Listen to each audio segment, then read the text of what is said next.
Ders 1. Alışveriş maceraları. Hey Anna, mağazada ihtiyacın olan her şeyi buldun mu? Merhaba John. Evet. Şimdi kasaya gitmem gerekiyor. Harika. Alışveriş yaparken iyi fırsatlar gördünüz mü? Yaptım. En sevdiğim cilt bakım ürünlerinde bazı indirimler buldum. Bu harika. Sevdiğiniz şeylerden tasarruf etmek her zaman güzeldir. Kesinlikle. Film gecemiz için de atıştırmalıklar aldım. Mükemmel. Hangi atıştırmalıkları seçtin?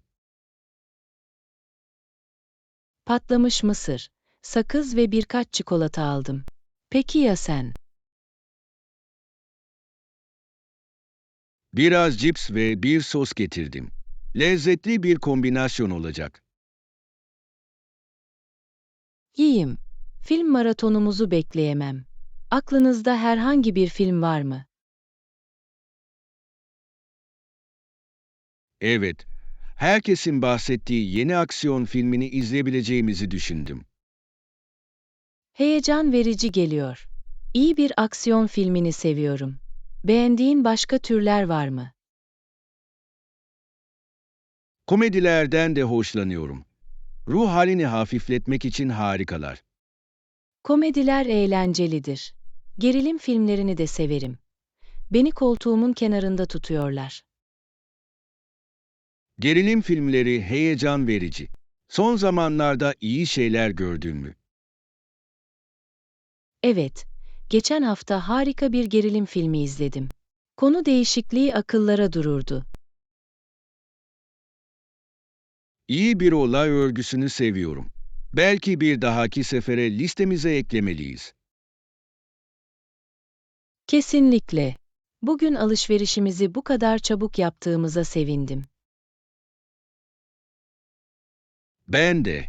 Şimdi acele etmeden rahatlayabilir ve film gecemizin tadını çıkarabiliriz. Ders 2. Seyahat ipuçları ve püf noktaları. Hey Anna, uçuş rezervasyonu için herhangi bir ipucunuz var mı?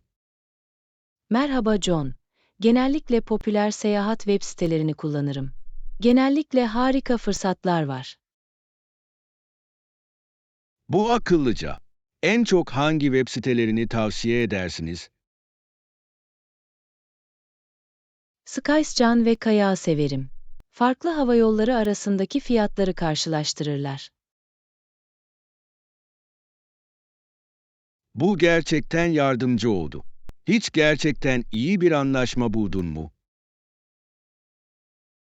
Evet, geçen yıl her zamanki fiyatın yarısına Avrupa'ya gidiş o dönüş bilet aldım. Vay canına! Bu etkileyici. Çok önceden rezervasyon yaptınız mı? Yaptım. Birkaç ay önceden rezervasyon yapmak gerçekten paradan tasarruf etmenizi sağlayabilir. Bunu aklımda tutacağım. Esnek tarihlerin daha iyi fiyatlar bulmaya yardımcı olduğunu düşünüyor musunuz? Kesinlikle. Seyahat tarihlerinizi ayarlayabilirseniz, daha düşük ücretler bulabilirsiniz. İyi nokta. Uçuş rezervasyonu için herhangi bir uygulama kullandınız mı? Evet, Hopper'ı denedim. En iyi fiyatlarla ne zaman bilet alacağınızı tahmin eder. Kulağa ilginç geliyor. Gerçekten işe yarıyor mu? Öyle. Tahminlerini kullanarak epey tasarruf ettim. Bu uygulamayı indirmem gerekiyor. Bagaj ücretlerini de kontrol ediyor musunuz? Kesinlikle. Bazı havayollarının fiyatları düşük ancak yüksek bagaj ücretleri vardır. Bu yüzden kontrol etmek önemlidir. Bu harika bir ipucu. Peki ya seyahat sigortası? Gerekli olduğunu düşünüyor musun? Bence öyle. Bir şeyler ters giderse sizi beklenmedik maliyetlerden kurtarabilir. Katılıyorum. Üzülmektense güvende daha iyidir. Yaklaşan geziler planladınız mı? Evet, önümüzdeki baharda Japonya'ya bir gezi planlıyorum. Çok heyecanlıyım. Japonya kulağa harika geliyor. Her şeyi duymak için sabırsızlanıyorum. Ders 3. Bakkal alışverişinin temelleri.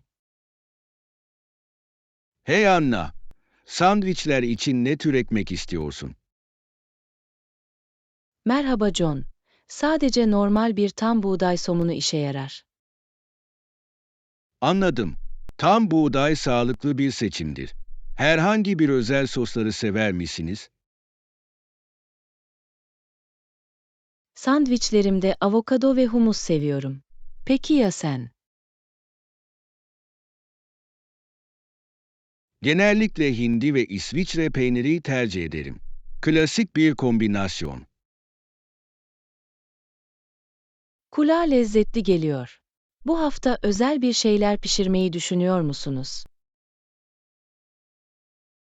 Evet, bol sebze ile tavada kızartma yapmayı düşünüyorum. Yiyeyim. Tavada kızartma çok hızlı ve kolaydır. Hangi sebzeleri dahil etmeyi seversiniz? Dolmalık biber, brokoli ve bezelye severim. Harika renk ve gevreklik katıyorlar. Bunlar harika seçimler. Özel sos kullanıyor musunuz? Genellikle basit bir soya sosu ve sarımsak karışımı yaparım. Lezzetli ve hazırlaması kolaydır. Kulağa mükemmel geliyor. Bunu bir dahaki sefere pişirirsem deneyebilirim. Yapmalısın. Gerçekten çok yönlü. Peki ya sen? Planlanan yeni tarifler var mı?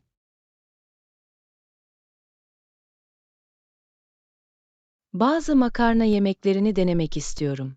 Soslar için birkaç fikrim var. Güzel. Ne tür soslar düşünüyorsun? Kremalı bir Alfredo veya baharatlı bir arrabbiata düşünüyorum. İkisi de çok lezzetli. Kulağa harika geliyor. Bir ara yemeklerini tatmayı çok isterim. Paylaşmayı çok isterim. Bu alışveriş gezisinde ihtiyacım olan her şeyi aldığımdan emin olacağım. Harika. Bir liste yapalım ki hiçbir şeyi unutmayalım. Ders 4. Dışarıda yemek lezzetleri. Hey Anna, bu gece yeni restoranı denemek ister misin? Merhaba John. Evet. Bu konuda harika şeyler duydum. Menüyü alabilir miyim lütfen? Elbette. Al bakalım. Ne için havasın içindesin? Baharatlı bir şey için can atıyorum. Belki bir köri veya biraz taco. Bunlar kulağa lezzetli geliyor. Ben de baharatlı yiyecekleri severim. Bulmayı umduğunuz belirli bir yemek var mı? Eğer varsa tavuk tikka masalalarını denemeyi çok isterim. Harika bir seçim gibi geliyor. Karidesli tacos almaya gidebilirim. Yiyeyim. Tacos her zaman bir hit. Bir garnitür paylaşmak ister misiniz? Evet, biraz guacamole ne dersin? Taco ile iyi eşleşir.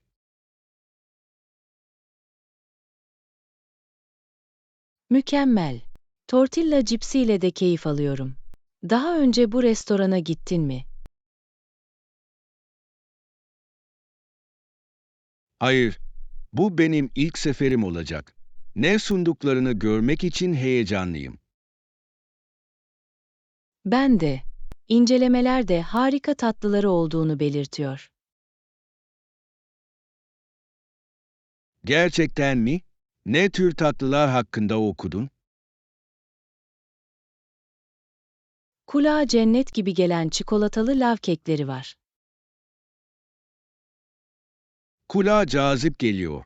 Tatlı için kesinlikle yer ayırmalıyız. Kesinlikle.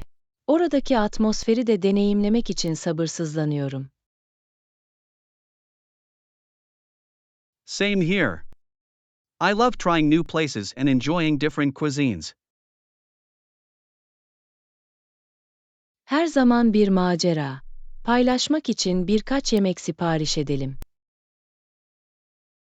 Harika fikir. Yemek paylaşmak onu daha da keyifli hale getirir. Ders 5. Macerayı öngörmek. Hey Anna, seyahatimizin detaylarını kesinleştirdin mi? Merhaba John. Evet. Sahil beldesinde kalmamızı gerçekten dört gözle bekliyorum. Kulağa harika geliyor. Okyanus kenarında dinlenmek için sabırsızlanıyorum. Kesinlikle. Çevrimiçi fotoğraflar çok güzel görünüyor. Hangi aktiviteler için heyecanlısınız? Şnorkelli yüzme denemeye ve mercan resiflerini görmeye hevesliyim. Peki ya sen? Spa uygulamaları için heyecanlıyım. Biraz şımartmak kulağa mükemmel geliyor. Kulağa hoş geliyor. Aklınızda özel bir tedavi var mı? Yatıştırıcı bir masaj ve belki de yüz bakımı çok isterim. Çok ferahlatıcı olacak. Harika seçimler. Bence bu tedavileri önceden ayırtmalıyız. İyi fikir. Biz oradayken bazı yerel restoranları da keşfetmek istiyorum. Evet, yeni yemekler denemek seyahatin en sevdiğim kısımlarından biri. Burada da aynı. Yemek için popüler yerlere baktınız mı? Birkaç yüksek puan alan deniz ürünleri restoranı buldum. Sahilde taze balık kulağa hoş geliyor. Kulağa mükemmel geliyor. Gün batımı yemeğinin tadını çıkarmayı şimdiden hayal edebiliyorum. Kesinlikle. Manzaralı yemek her zaman özeldir. Ayrıca kürek sörfü gibi bazı plaj aktivitelerini de dört gözle bekliyorum. Paddleboarding kulağa eğlenceli geliyor. Daha önce hiç denemedim. Ama meydan okumaya hazırım. Harika bir deneyim olacak. Birlikte harika anılar yaratmaktan heyecan duyuyorum. Ben de. Zaten güneşi çekip zamanımızın tadını çıkardığımızı hayal edebiliyorum. Ders 6. Konfor bölgesi. Hey Anna, şimdi buranın biraz daha sıcak olduğunu fark ettim. Merhaba John. Evet, sanırım sıcaklığı ayarladım. Şimdi daha mı iyi? Kesinlikle bir gelişme.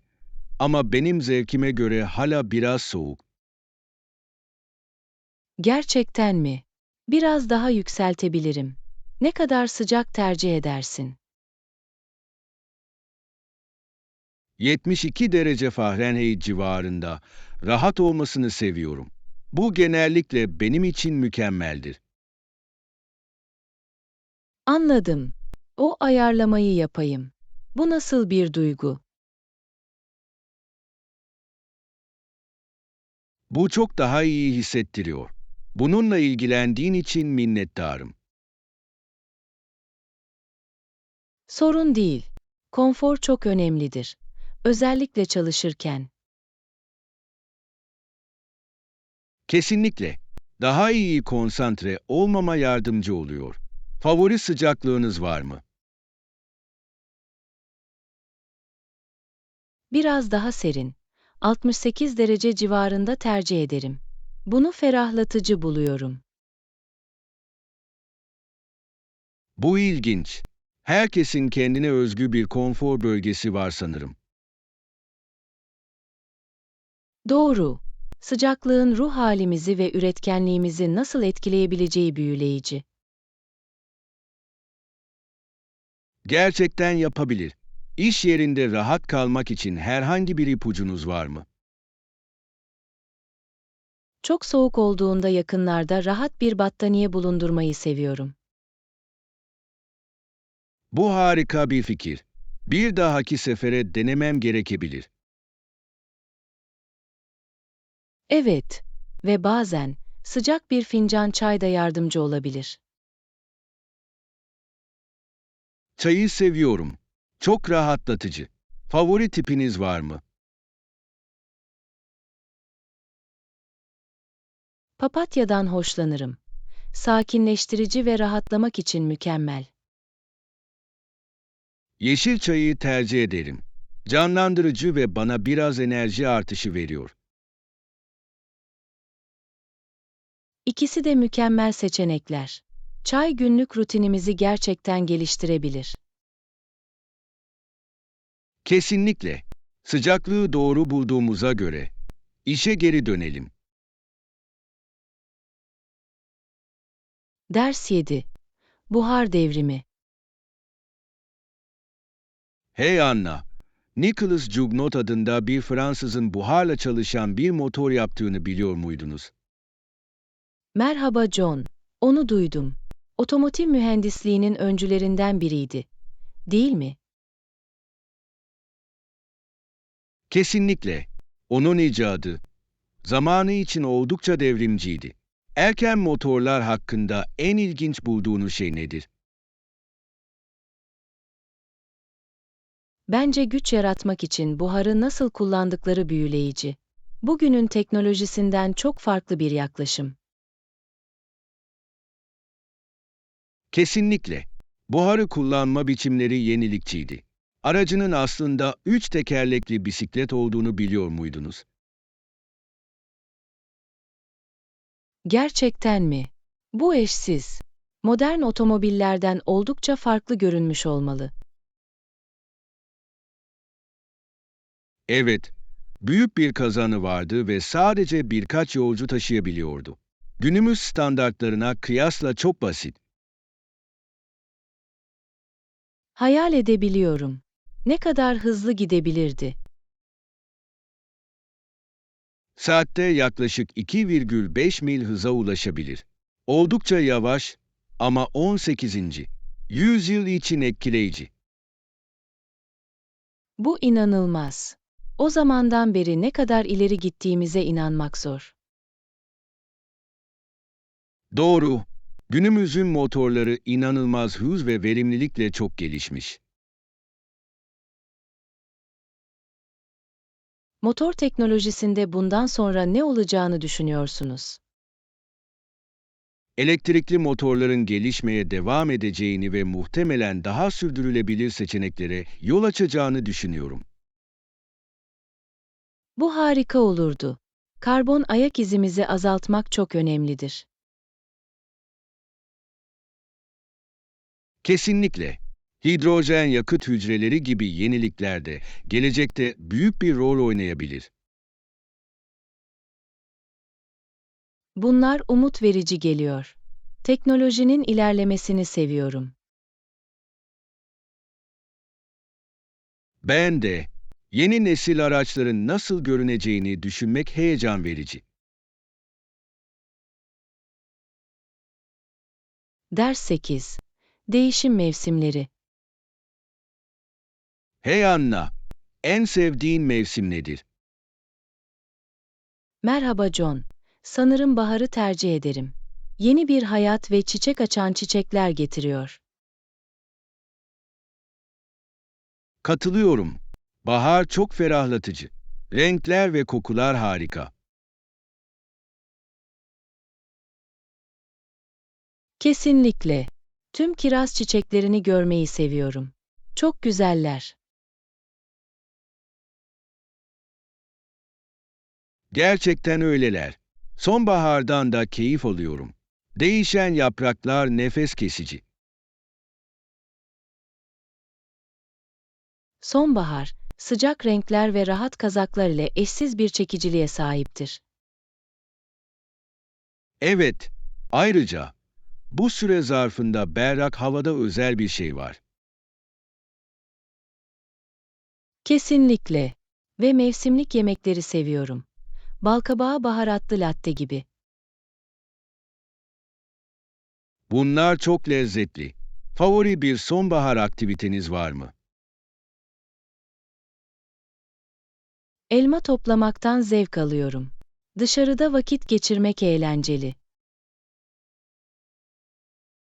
Kulağa harika bir zaman gibi geliyor. Balkabağı yamalarını da ziyaret etmeyi seviyorum. Evet, kabakları seçmek ve oymak her zaman heyecan vericidir. Gerçekten öyle. Peki ya kış? O sezonu seviyor musun?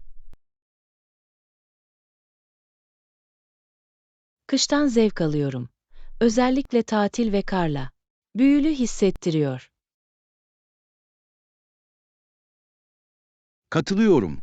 Kar her şeyin çok huzurlu ve güzel görünmesini sağlar.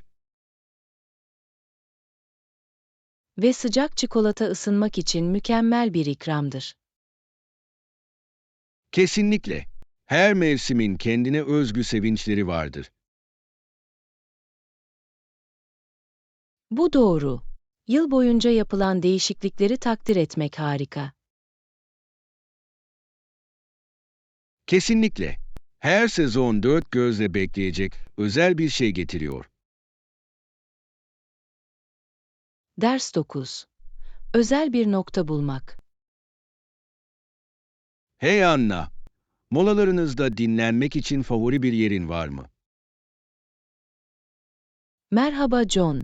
Evet. Benim özel noktam çalıştığım yere çok yakın. Kulağa uygun geliyor. Tam olarak nerede? Yoğun bir üniversite kampüsünde, büyük bir meşe ağacının hemen altında. Bu güzel olmalı. Bir ağacın altında oturmak çok sakinleştirici olabilir. Kesinlikle.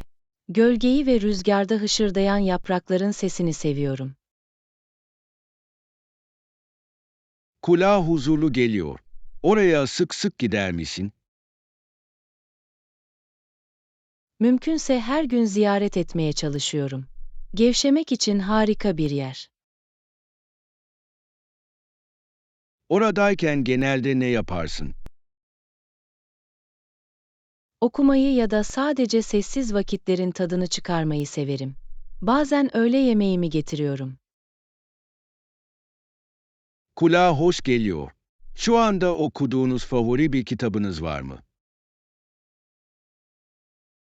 Evet, gerçekten heyecan verici bir gizemli roman okuyorum.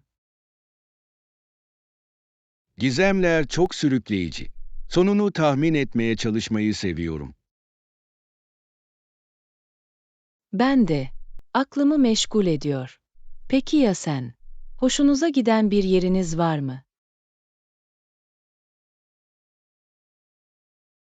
Parkın yakınında bir bankım var. İnsanları izlemek ve rahatlamak için harika bir yer. Kulağa eğlenceli geliyor. İnsanları izlemek gerçekten ilginç olabilir. Öyle, her türlü karakterin ve hikayenin etrafınızda ortaya çıktığını görüyorsunuz. Kesinlikle. Canlı bir şov izlemek gibi. Orada genelde ne yaparsın?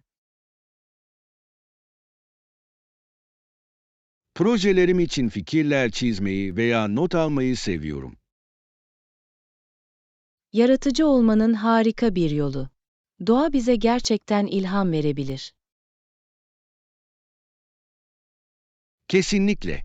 Özel bir yere sahip olmak günümüzde tüm farkı yaratıyor. Ders 10. Dijital gizlilik ikilemleri. Hey Anna, kaç platformun verilerimizi topladığını ve paylaştığını duydunuz mu? Merhaba John. Evet. Bizim bilgimiz olmadan ne kadar bilgi topladıkları oldukça endişe verici. Kesinlikle. Dikkatli olduğumuzu düşündüğümüzde bile çoğu zaman geçer. Doğru. Genellikle ince yazıları okumadan izin veririz. Kaç kişinin neyi kabul ettiklerini anlamaması şaşırtıcı. Biliyorum. Bazen bunaltıcı geliyor. Verilerinizi korumak için ne yaparsınız? Kullandığım uygulamaları sınırlamaya ve gizlilik ayarlarını düzenli olarak kontrol etmeye çalışıyorum. Bu akıllıca. Ayrıca güçlü şifreler kullanıyorum ve sık sık değiştiriyorum. İyi fikir. Hiç şifre yöneticisi kullandınız mı? Evet, her şeyi güvenli bir şekilde takip etmeyi çok daha kolay hale getiriyor. Bir tanesini kullanmaya başlamalıyım. Tüm farklı şifreleri hatırlamak zor olabilir. Kesinlikle. Ayrıca daha güçlü şifreler oluşturmaya yardımcı olur. Peki ya sosyal medya? Kişisel bilgileri orada paylaşmanın güvenli olduğunu düşünüyor musunuz? Ben temkinliyim. Sadece rahat olduğum şeyleri paylaşıyorum ve hassas ayrıntılardan kaçınıyorum. Bu akıllıca bir yaklaşım. Profillerimizin ne kadar herkese açık olabileceğini unutmak kolaydır. Kesinlikle. Sık sık arkadaşlarıma gizlilik ayarlarını da kontrol etmelerini hatırlatırım. Bu harika. Bu dijital çağda farkındalık anahtardır. Kesinlikle. Çevrimiçi varlığımızdan haberdar olmak önemlidir. Hepimiz kendi verilerimizi korumak için sorumluluk almalıyız. Ders 11. Proje önerileri ve olanakları. Hey Anna, yeni proje teklifine bakma şansın oldu mu? Merhaba John. Evet, inceledim. Bence büyük bir potansiyeli var. Katılıyorum. Konsept yenilikçidir ve gerçek bir ihtiyacı karşılar. Kesinlikle. Teknolojiyi sürdürülebilirlikle birleştirmesini seviyorum. Bu harika bir nokta. Sürdürülebilirlik günümüz pazarında çok önemlidir. Kesinlikle. Öncelikli olan şirketler daha fazla müşteri çekme eğilimindedir. Karşılaşabileceğimiz belirli zorlukları düşündünüz mü? Evet, bütçe konusunda biraz endişeliyim. Gerçekçi olmalıyız. İyi gözlem. Sunmadan önce tüm maliyetleri özetlemeliyiz. Kesinlikle. Ayrıca uygulama için sağlam bir zaman çizelgesine ihtiyacımız olduğunu düşünüyorum. Kabul ettim. Net bir zaman çizelgesi düzenli kalmamıza ve yolda kalmamıza yardımcı olacaktır.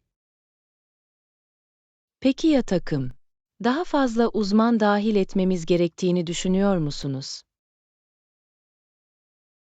Pazarlama ve finans konusunda uzmanlara sahip olmak faydalı olabilir. Ben de öyle düşünüyorum. Onların görüşleri teklifimizi gerçekten güçlendirebilir. Bunu ekiple tartışmak için bir toplantı ayarlamalı mıyız? Evet, bu bir plan gibi geliyor. Herkesin görüşünü toplayabiliriz. Harika. Buluşmamız ve daha fazla beyin fırtınası yapmamız için bir zaman ayarlayacağım.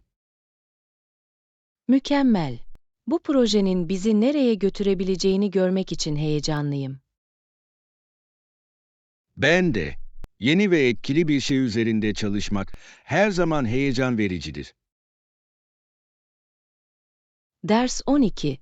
Planlama toplantıları.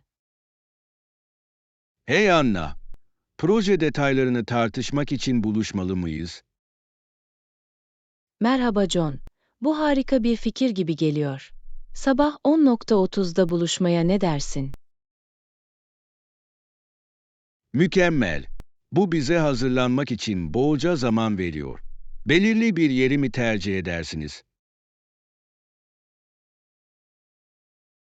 Bence ofisin yakınındaki kahve dükkanı ideal olurdu. Sessiz ve rahat. İyi seçim. Artı, tartışmamızı körüklemek için biraz kahve alabiliriz. Kesinlikle. Biraz kafeinin daha iyi düşünmemi sağladığını düşünüyorum. Burada da aynı. Toplantımız için aklınızda bir gündem var mı? Evet, önce proje zaman çizelgesini ve bütçesini ele almak istiyorum. Harika bir plan.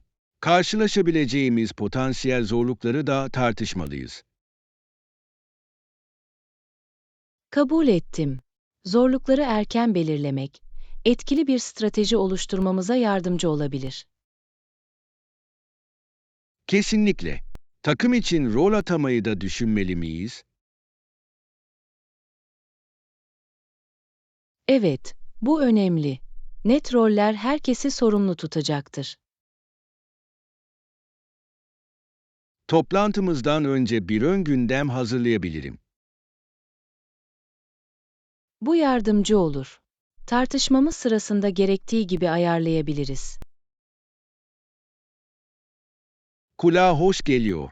Gerekli tüm belgeleri de getirdiğimden emin olacağım. Mükemmel. Toplantımızı ve ilerleme kaydetmeyi dört gözle bekliyorum. Ben de fikirlerimizin hayata geçtiğini görmek heyecan verici. Ders 13. Yerel mutfağı keşfetmek. Hey Anna, yakınlarda yeni açılan yeni bir restoran buldum. Merhaba John. Kulağa mükemmel geliyor. Yeni yerler denemeyi seviyorum. Ne tür bir mutfak sunuyorlar? İtalyan ve Asya lezzetlerinin bir karışımı. Bazı eşsiz yemekleri var. Vay canına. Kulağa ilginç geliyor. Bu kombinasyonu daha önce hiç denemedim. Ben de. Bence lezzetlerin karışımı gerçekten heyecan verici olabilir. Merak ediyorum. En popüler yemeğinin ne olduğunu biliyor musunuz? Evet, çok heyecanlanan bir ramen makarnaları var. Ramen makarna. Bu kesinlikle yaratıcı bir dokunuş. Denemek isterim. Biliyorum, değil mi? Tatlı menüsüyle de ilgileniyorum. Tatlılar için ne var? Mochi dondurması ve tiramisu sunuyorlar. Kulağa lezzetli geliyor. Bunlar benim favorilerimden ikisi. Yakında bir ziyaret planlamalıyız. Kesinlikle. Bu hafta sonu gitmeye ne dersin? Bu benim için işe yarıyor. Bazı arkadaşlarımızı bize katılmaya davet etmeli miyiz? Harika fikir. Daha fazla, daha iyi. Bir mesaj göndereceğim. Mükemmel. Bu eşsiz yemekleri birlikte deneyimlemek için sabırsızlanıyorum.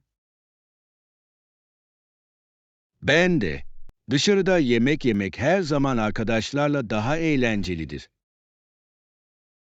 Ders 14. Çizgi roman hazineleri toplama.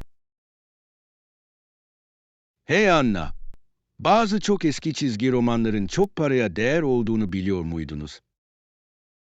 Merhaba John. Gerçekten mi? Hiçbir fikrim yoktu. Onları bu kadar değerli kılan nedir?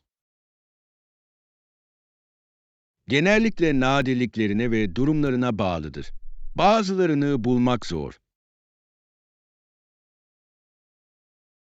Bu mantıklı. Mağazalarda bazılarını gördüm. Ama değerlerini hiç düşünmedim.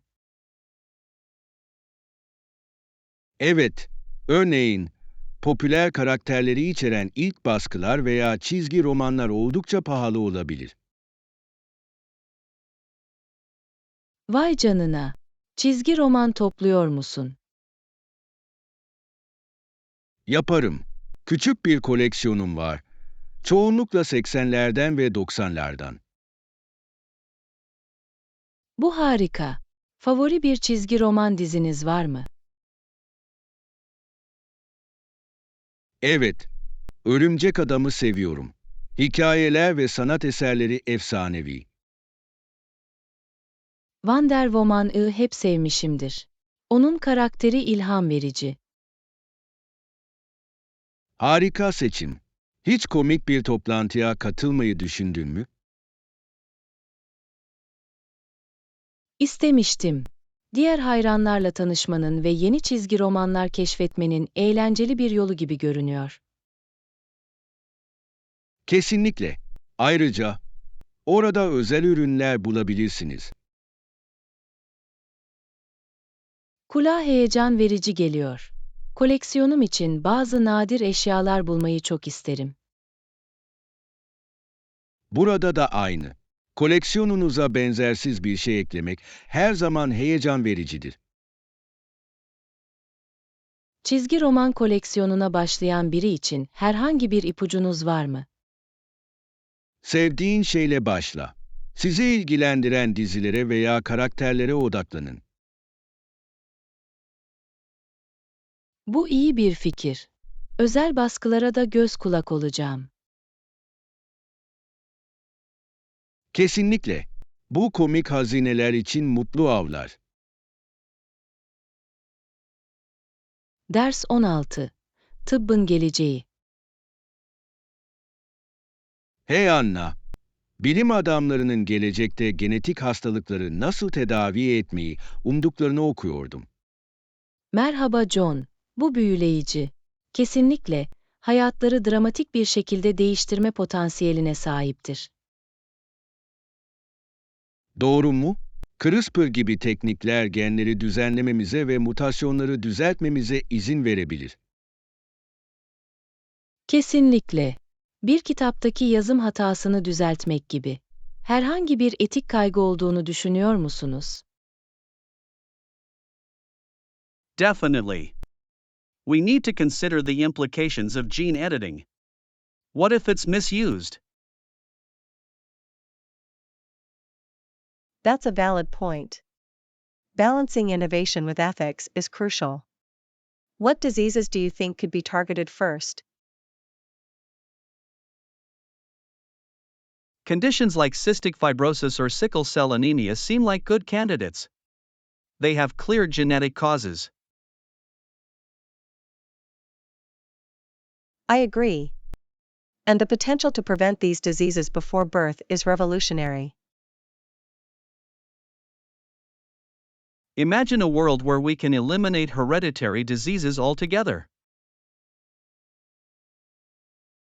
That would be amazing. But we also need to ensure equal access to these treatments. True. If only a few can afford it, it could widen the gap in healthcare. Yes. It's important to make advancements accessible to everyone, not just the wealthy. Please subscribe, like, and share our channel. Your support helps us create more great content. Thank you.